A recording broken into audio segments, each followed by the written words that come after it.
Hello bachchon, let's read the question. The question is statement 1 is given as loop of Henle plays an significant role in maintenance of high osmolarity of medullary interstitial fluid.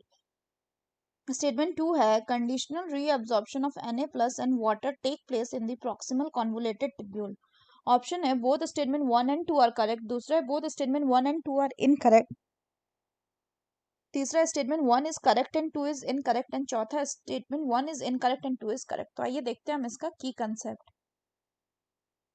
तो अगर हम बात करें इसके की concept की, तो इसका की कंसेप्ट हो जाएगा functions of parts of renal tubule.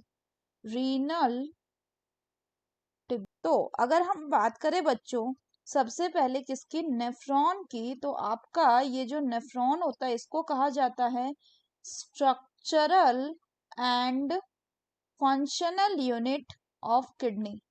Functional unit of kidney.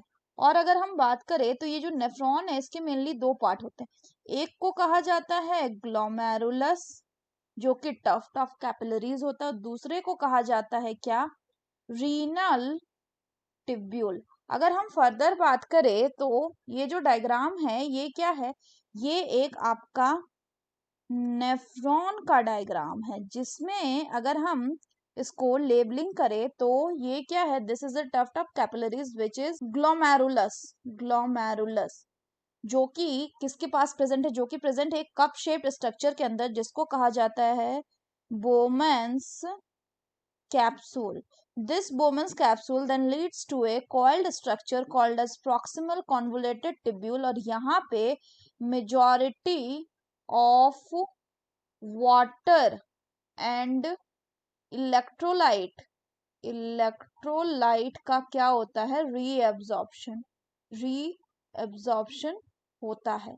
फिर ये जो पीसीटी है ये लीड करता है एक यू शेप स्ट्रक्चर को जिसको कहा जाता है हैनलेज लूप. इसके दो पार्ट होता है ascending and descending.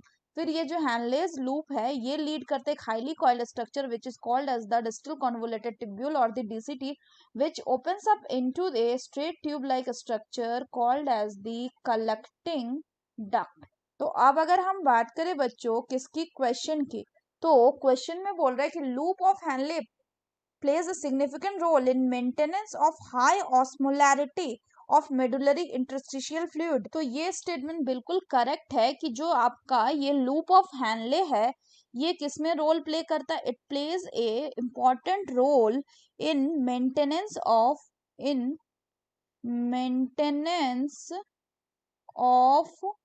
High osmolarity of medullary interstitial fluid.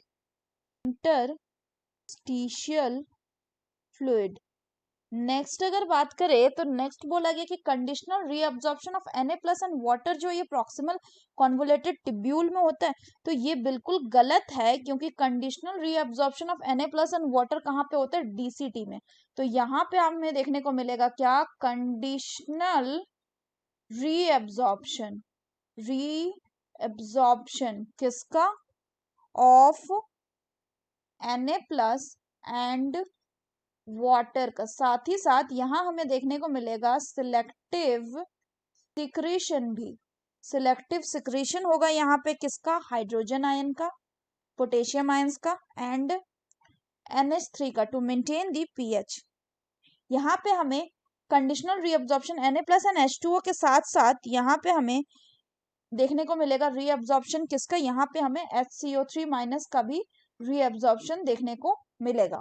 तो अगर हम बात करें स्टेटमेंट 2 की तो ये गलत हो गया क्योंकि प्रॉक्सिमल कॉन्वोलेटेड टिब्यूल में वाटर एंड इलेक्ट्रोलाइट का 70 to 80% वाटर एंड इलेक्ट्रोलाइट का रीअब्जॉर्प्शन होता है, ना कि कंडीशनल रीअब्जॉर्प्शन होता है Na प्लस एंड वाटर का.